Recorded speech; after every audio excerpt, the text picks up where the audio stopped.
ശ്വേതയും ദേവനും തമ്മിൽ നേർക്കുനേർ മത്സരം.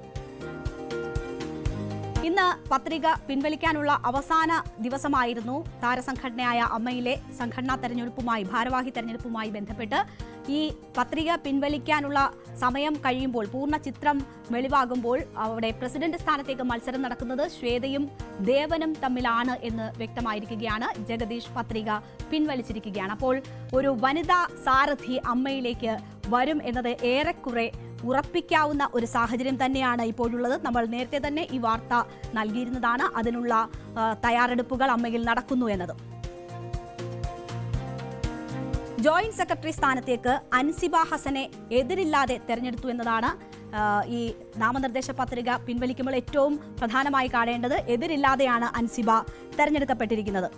ഒപ്പം ജനറൽ സെക്രട്ടറി സ്ഥാനത്തേക്കുള്ള മത്സരമാണ് ഏറ്റവും ചർച്ചയായത്. കാരണം ബാബുരാജിന്റെ സ്ഥാനാർത്ഥിത്വം, ബാബുരാജിനെതിരെ താരസംഘടനയിൽ നിന്നും വലിയ രീതിയിലുള്ള അംഗങ്ങളുടെ എതിർപ്പുയർന്നിരുന്നു. ആരോപണ വിധേയരായവർ മത്സര രംഗത്ത് നിന്ന് മാറി നിൽക്കണം എന്നതാണ് എല്ലാവരും ചൂണ്ടിക്കാട്ടിയത്. അതാണ് അമ്മയുടെ ചരിത്രം എന്ന് ചൂണ്ടിക്കാട്ടി, അതിൽ ആർക്കും ഇളവ് നൽകിയിട്ടില്ല എന്ന് ചൂണ്ടിക്കാട്ടി ബാബുരാജ് മാറി നിൽക്കണം എന്നൊരാവശ്യം അംഗങ്ങൾ ഉന്നയിച്ചു. പക്ഷേ പത്രിക പിൻവലിക്കേണ്ട അവസാന ദിവസം വരെയും ബാബുരാജ് പിന്മാറില്ല എന്ന് ഉറച്ചു പറഞ്ഞിരുന്നു. അതിനുശേഷം പക്ഷേ ഇപ്പോൾ മത്സര ചിത്രം തെളിയുമ്പോൾ ബാബുരാജ് പിന്മാറിയിരിക്കുകയാണ്. മുതിർന്ന താരങ്ങൾ ഉൾപ്പെടെ സംസാരിച്ച് ധാരണ വരുത്തിയതിനെ തുടർന്നാണ് ഇപ്പോൾ ബാബുരാജ് ഒഴിയാൻ തീരുമാനിച്ചിരിക്കുന്നത്, പത്രിക പിൻവലിക്കാൻ തീരുമാനിച്ചിരിക്കുന്നത്. ബാബുരാജിന്റെ പിന്മാറ്റം മോഹൻലാലും മമ്മൂട്ടിയുമായി കൂടി ആലോചിച്ചതിന് ശേഷമാണ് എന്നതാണ് സൂചന. ബാബുരാജ് പിന്മാറുമ്പോൾ ബാബുരാജിന്റെ പാനലിലുണ്ടായിരുന്ന മറ്റ് ചിലർ കൂടി പിന്മാറുകയാണ്. അത് നവ്യ നായരാണ്. നവ്യ നായർ വൈസ് പ്രസിഡന്റ് സ്ഥാനത്തേക്കാണ് പത്രിക നൽകിയിരുന്നത്. പക്ഷേ വൈസ് പ്രസിഡന്റ് സ്ഥാനത്ത് നിന്ന് നവ്യ നായർ പിന്മാറുകയാണ്.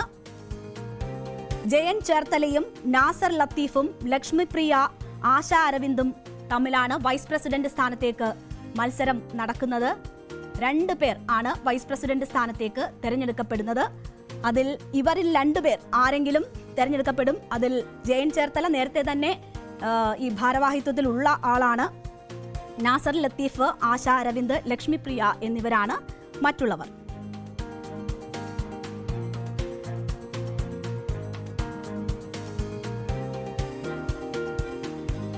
പ്രസിഡന്റ് സ്ഥാനാർത്ഥിക്ക് 2 പേരാണുള്ളത്, Devan and Shweta Menon. Vice president സ്ഥാനത്തേക്ക് 3 പേരുണ്ട്, ജയൻ ചേർത്തല, ലക്ഷ്മിപ്രിയ ആൻഡ് നാസർ ലത്തീഫ്. യെസ്, 3 പേരുണ്ട്. ജനറൽ സെക്രട്ടറി സ്ഥാനത്തേക്ക് 2 പേരാണ്, Raveendran and Kukku Parameswaran. Joint secretary സ്ഥാനത്തേക്ക് അൻസിബ ഹസന്റെ നോമിനേഷൻ മാത്രമേ ഉള്ളൂ. ഒരേ ഒരാളിന്റെ നോമിനേഷൻ മാത്രമേ ഉള്ളൂ, അത് അൻസിബ ഹസനാണ്. ഓക്കെ. ട്രഷറർ സ്ഥാനത്തേക്ക് 2 പേരാണുള്ളത്,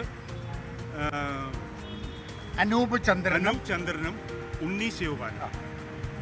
എക്സിക്യൂട്ടീവ് കമ്മിറ്റി ലേഡി റിസർവേഷൻ, അതിലേക്ക് 5 പേരാണുള്ളത്, നീന കുറുപ്പ്, സജിത ബേട്ടി, സരയു മോഹൻ, ആശ അരവിന്ദ്, അഞ്ജലി നായർ.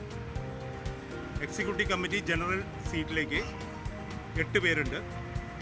അവരുടെ പേരുകൾ Kailash, Sijoy Varghese, Rony David Raj, Tini Tom, Santhosh Keezhattoor, Vinu Mohan, Nandhu Pothuval and Joy Mathew. ഏതാണ്ട് പരസ്യപ്പോരിലേക്ക് നീങ്ങിയതാണ് അമ്മയിലെ തെരഞ്ഞെടുപ്പ്. പരസ്യമായി തന്നെ താരങ്ങൾ രംഗത്ത് വന്ന് അവരുടെ അഭിപ്രായങ്ങൾ പറയുന്നത് നമ്മൾ കേട്ടതാണ്. മത്സരം വളരെ കടുത്തതായി മാറുന്നത് കണ്ടതാണ്. എന്തായാലും മുതിർന്ന താരങ്ങളൊക്കെ ഇടപെട്ടാണ് ഈ നിലയ്ക്കെങ്കിലും മത്സരം നടക്കുന്ന ഒരു സാഹചര്യത്തിലേക്ക് എത്തിച്ചത്. ആരോപണ വിധേയരായവരെ പിന്തിരിപ്പിക്കുന്നു. ജഗദീഷിനെ ഒരു വനിത ഇത് അമ്മയുടെ തലപ്പത്തേക്ക് വരട്ടെ എന്ന ഒരു സാഹചര്യം ബോധ്യപ്പെടുത്തിക്കൊണ്ട് അവർ ജഗദീഷിന്റെ സ്ഥാനാർത്ഥിത്വവും പത്രികയും പിൻവലിക്കുന്നു. ജഗദീഷും മത്സരം കടുത്തതാകും എന്ന ബോധ്യത്തിലും ഒപ്പം തന്നെ ഒരു വനിതയ്ക്ക് വഴിയൊരുക്കുക എന്ന ഉദ്ദേശത്തിലും പത്രിക പിൻവലിക്കുകയായിരുന്നു. പക്ഷേ ഇനിയും പരിഹരിക്കപ്പെടാതെ പോകുന്ന 2 വിഷയങ്ങൾ കൂടിയുണ്ട്. അത് ഇപ്പോൾ എതിരില്ലാതെ തെരഞ്ഞെടുക്കപ്പെട്ടിരിക്കുന്ന അൻസിബ അനൂപ് ചന്ദ്രനെതിരെ നൽകിയ ഒരു പരാതിയാണ്. ഈ പരസ്യപ്പോരിലേക്ക് നീങ്ങിയ ഘട്ടത്തിലാണ് അൻസിബയെ അധിക്ഷേപിച്ചുകൊണ്ട് ചില പരാമർശങ്ങൾ പേര് ഉൾപ്പെടെ പറഞ്ഞുകൊണ്ടുള്ള പരാമർശങ്ങൾ അനൂപ് ചന്ദ്രന്റെ ഭാഗത്തു നിന്നും ഉണ്ടാകുന്നത്. അപ്പോൾ ആ ഒരു സാഹചര്യത്തിൽ മുഖ്യമന്ത്രിക്കും ഒപ്പം തന്നെ ഇന്റേണൽ കമ്മിറ്റിക്കും കമ്മീഷണർക്കും അൻസിബ പരാതി നൽകിയിട്ടുണ്ട്. ആ പരാതി ഇനി എങ്ങനെ പരിഹരിക്കപ്പെടുന്നു, അതോ ഇനി വലിയ നിയമ പോരാട്ടത്തിലേക്കൊക്കെ പോകുമോ എന്നത് കാത്തിരുന്ന് തന്നെ കാണേണ്ടതാണ്. മറ്റൊന്ന്, ഈ അംഗത്വം കൊടുക്കുന്നതുമായി ബന്ധപ്പെട്ട അമ്മ അഡ്ഹോക് സമിതിക്ക് ചില പ്രശ്നങ്ങൾ ഉണ്ടായിട്ടുണ്ട് എന്ന തരത്തിലുള്ള പരാതികൾ വരുന്നുണ്ട്. അതിൽ അംഗത്വം നൽകിയതുമായി ബന്ധപ്പെട്ടുള്ള ക്രമക്കേടുകളാണ് ചൂണ്ടിക്കാണിക്കപ്പെട്ടിരിക്കുന്നത്. അൽത്താഫ് മനാഫ്, അമിത് ചക്കാലക്കൽ, വിവിയ ശാന്ത്, നീത പിള്ള എന്നിവർക്ക് അംഗത്വം നൽകിയതാണ് വലിയ പരാതിയായി ഇപ്പോൾ ഉയർന്നിരിക്കുന്നത്. ഈ പ്രശ്നവും പരിഹരിക്കേണ്ടതുണ്ട്. മറ്റൊന്ന്, ഇന്ന് സ്ഥാനാർത്ഥി ഈ വോട്ടർ പട്ടിക പുറത്തു വരുമ്പോഴുള്ള ഒരിതാണ്, അതൊരു വിവരം മാത്രമാണ്. ഈ അമ്മയിൽ അംഗമായ കമൽഹാസന്, ഓണററി അംഗമായ കമൽഹാസന് വോട്ടില്ല. IM വിജയൻ, സതീഷ് സത്യൻ എന്നിവരുടെ പേരും വോട്ടർ പട്ടികയിലില്ല എന്നൊരു വിവരം കൂടിയുണ്ട്. എന്തായാലും ചില പ്രശ്നങ്ങൾ കൂടി പരിഹരിക്കാനുണ്ട്. എന്തായാലും മുതിർന്ന താരങ്ങളൊക്കെ ഇടപെട്ട് മേൽനോട്ടത്തിലാണ് ഇപ്പോൾ ഇതുവരെയെങ്കിലും കാര്യങ്ങൾ എത്തി നിൽക്കുന്നത്. 15-ന് എന്തായാലും തെരഞ്ഞെടുപ്പ് നടക്കും.